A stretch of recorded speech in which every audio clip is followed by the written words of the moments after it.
With this crazy 100+ degree heat, let's make my Mirage quilt pattern, which only uses a layer cake. Now for the fabrics, I am once again using the Gail Lorraine from Art Gallery Fabrics, which I will have a link for down below in the description for you to purchase from a quilt store that I trust and personally shop at. Now with all of your layer cake 10-inch squares, you are going to cut them into two 2.5-inch by 10-inch rectangles and one 5-inch by 10-inch rectangle. And that's it. You'll just repeat these same steps to every single layer cake 10-inch square. Now don't forget, I will have that free PDF pattern available down below in the description. Mirage is available in 5 quilt sizes: baby, throw, twin, queen, and king. Now once everything is cut, it is time to sew. So first we are going to grab 2 different prints in the 2.5-inch by 10-inch rectangles and sew them together with a 1/4-inch seam allowance. Now once you have sewn all of your strip sets together, it is time to measure how tall they are and go ahead and cut your 5-inch by 10-inch rectangles at the same height.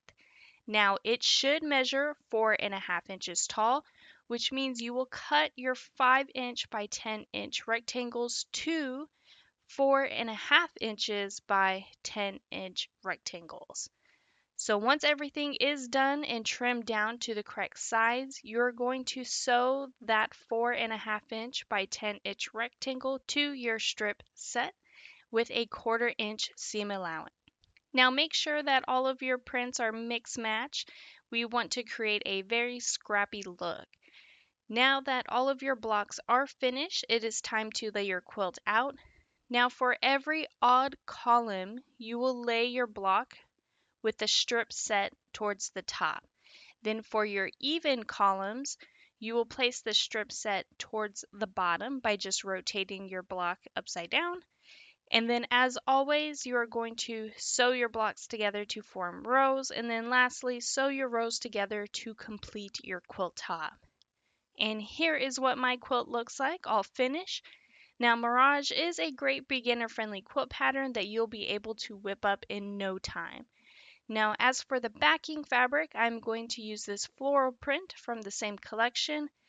Then as for thread choices, I have been using a lot of pinks and ivories frequently, which they are perfect as well, but I wanted to change it up and to do a blue or a green tone.